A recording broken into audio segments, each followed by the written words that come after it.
નમસ્કાર મારા વહાલા વિદ્યાર્થી મિત્રો, આજે વાત કરીશું ધોરણ 9 વિષય હિન્દીના કાવ્ય નંબર 10 ભારત ગૌરવ કાવ્યના સંપૂર્ણ સ્વાધ્યાયનું સોલ્યુશન જોઈશું। એ પહેલાં ચેનલની અંદર પ્રથમ વખત આવ્યા છો તો મિત્રો ચેનલને સબસ્ક્રાઇબ કરી તમારા મિત્રો સુધી આ વિડીયો શેર કરવાનું ભૂલશો નહીં। निम्नलिखित प्रश्नों के उत्तर 1-2 वाक्य में दीजिए। प्रश्न नंबर 1, भारत को प्रकृति का लीला स्थल क्यों कहा है? भारत में हिमालय के समान मनोहर पर्वत तथा गंगा जैसी पवित्र नदियां हैं, इसीलिए इस देश को प्रकृति का लीला स्थल कहा है। प्रश्न नंबर 2, भारतवर्ष को वृद्ध क्यों कहा गया है? भारत संसार का सबसे पुराना देश है, इसीलिए उसे वृद्ध कहा है। प्रश्न नंबर 3, विधाता ने नर सृष्टि का विस्तार कहाँ से किया है? विधाता ने नर सृष्टि का विस्तार भारत से किया है। प्रश्न नंबर 4, आर्य किन किन विषय में आचार्य थे? आर्य सभी तरह के विद्याओं तथा कला कौशल्य में आचार्य थे। प्रश्न नंबर 5, आर्यों की संतान आज किस स्थिति में जी रहे हैं? तो आर्य की संतान आज अधोगति में जी रही है। प्रश्न नंबर 6, आर्य की क्या विशेषताएं रही हैं? आर्य हमेशा स्वार्थ से अधिक परोपकार का महत्व देते हैं, वे मोह से दूर रहते हैं और निष्क्रिय रहना पसंद नहीं करते हैं। प्रश्न नंबर 2, निम्नलिखित प्रश्नों के 5-6 वाक्य में उत्तर दीजिए। प्रश्न नंबर 1, गुप्त जी ने भारत के गौरव को किस रूप में हमारे सामने रखा है? गुप्त जी कहते हैं कि भारत प्रकृति का पुण्य लीला स्थल है, ये ऋषियों की पावन भूमि है, भारत ही संसार का सिरमौर है, भगवान की बनाई हुई भवभूतियों का सबसे पहला भंडार भारतवर्ष है, यहाँ के निवासी आर्यों की ये प्रसिद्ध भूमि है, आर्यों ने ही संसार का विद्या और कला कौशल्य की शिक्षा दी। इस प्रकार कवि ने भारत के गौरव को हमारे सामने रखा है। प्रश्न नंबर 2, भारतवासियों के बारे में गुप्त जी क्या कहते हैं?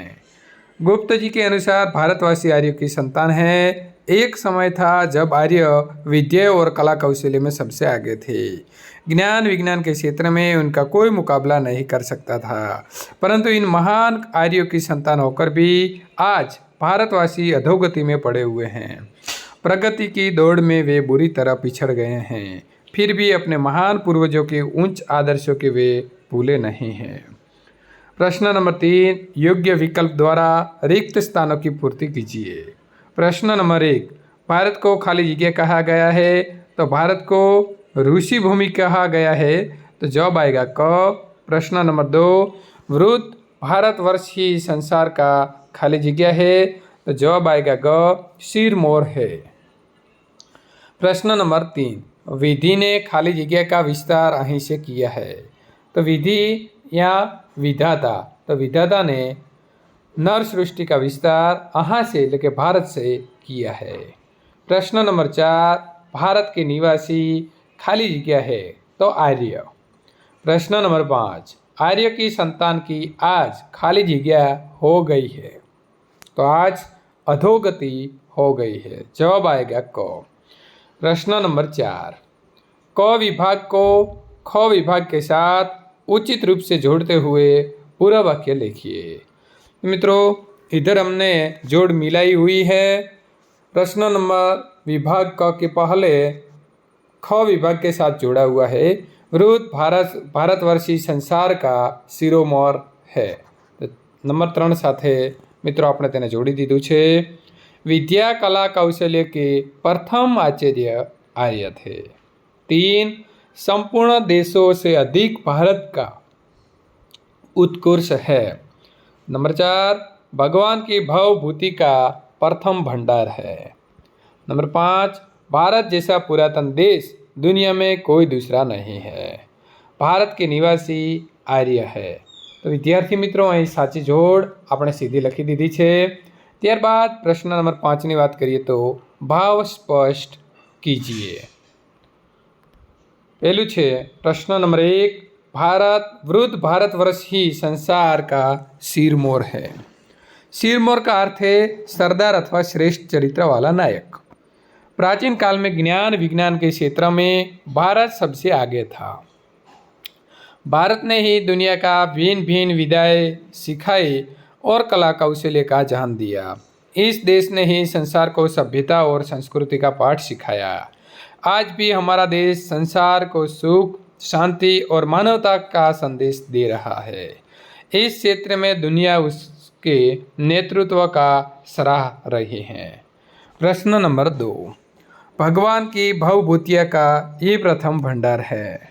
तो उत्तर आएगा भवभूतिया अर्थात संसार के वैभव के उपकरण।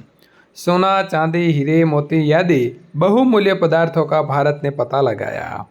रेशमी वस्त्र बनाने की कला અહીં विकसित हुई। इस प्रकार भारत में केवल ज्ञान विज्ञान का विकास हो नहीं हुआ, वैभव के उपकरणों का उपयोग भी यहाँ से आरंभ हुआ। प्रश्न नंबर 6, शब्द के विरुद्धार्थी शब्द लिखिए। प्रश्न नंबर 1, अधोगति का विरुद्धार्थी आएगा उद्वगति, वृद्ध का आएगा युवा, पुरातन का आएगा नूतन, प्रथम का आएगा अंतिम, विस्तार तो संकुचन, पुण्य भूमि तो पाप भूमि, उत्कर्ष तो अपकर्ष और ऊंच तो निम्न। प्रश्न नंबर 7, शब्द के पर्यायवाची शब्द लिखिए। प्रश्न नंबर 1, हिमालय तो हिमगिरी, गंगा तो भागीरथी, गिरी तो पर्वत, भूमि तो दरा, विश्व तो संसार और मदिरा तो शराब। विद्यार्थी मित्रों, संपूर्ण काव्य नंबर 10 सोल्यूशन અહીં પૂર્ણ કરીએ છીએ। ત્યાર પછીના જો સોલ્યુશન મેળવવા માંગો છો તો આપેલી એન્ડ સ્ક્રીન ઉપર ક્લિક કરી અને મેળવી શકો છો। જો અમારો વિડીયો તમને પસંદ આવ્યો હોય તો લાઇક કરી તમારા મિત્રો સુધી શેર કરવાનું ભૂલશો નહીં।